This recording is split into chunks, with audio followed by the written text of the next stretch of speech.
Les spéciales de l'info, Nicolas Kirilovitz. Nous sommes ensemble jusqu'à 20h. Vous nous écoutez en FM dans les Yvelines et en Essonne et en DAB+, à Paris et dans toute l'Île-de-France.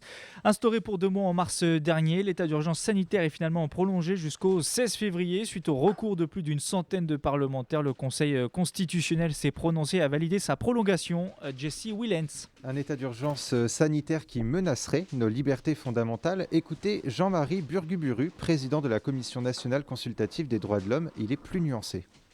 Nos libertés sont menacées, mais elles sont impactées, assurément.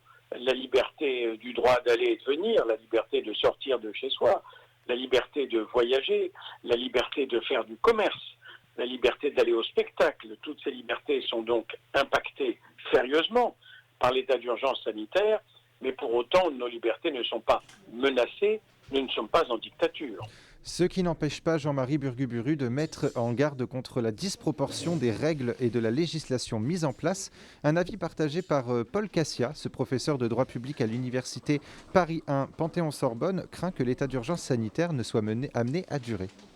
Quand on vit sous un régime tel que celui qu'on connaît actuellement, avec une restriction de nos libertés de mouvement, avec l'obligation de présenter une attestation lorsque l'on sort de son domicile, avec des sanctions pénales à la clé pendant une année entière, c'est une forme de permanence. Ces mesures sont appelées à perdurer puisque le virus du Covid-19 ou d'autres formes de maladies, de pandémies sont inéluctablement appelées à perdurer ou à survenir.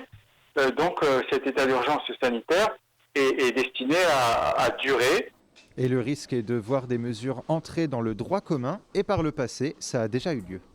La permanence de l'état d'urgence sécuritaire, c'est celui des perquisitions administratives qui est prévu dans la loi de 1955 sur l'état d'urgence sécuritaire pour des cas particuliers lorsque l'état d'urgence sécuritaire est déclenché, qui a été transposé dans le droit commun, le droit quotidien, à travers une loi du 30 octobre 2017, une loi sur la sécurité intérieure et la lutte contre le terrorisme, qui permet aux forces de l'ordre de réaliser à titre préventif ce qu'on appelle maintenant des visites domiciliaires. C'est l'équivalent banalisé des perquisitions administratives. Et on a vu au lendemain de l'assassinat de Samuel Paty, le ministre de l'Intérieur se féliciter d'avoir réalisé plusieurs dizaines de ces visites domiciliaires perquisitions administratives à titre préventif pour mettre une pression sur tel ou tel individu.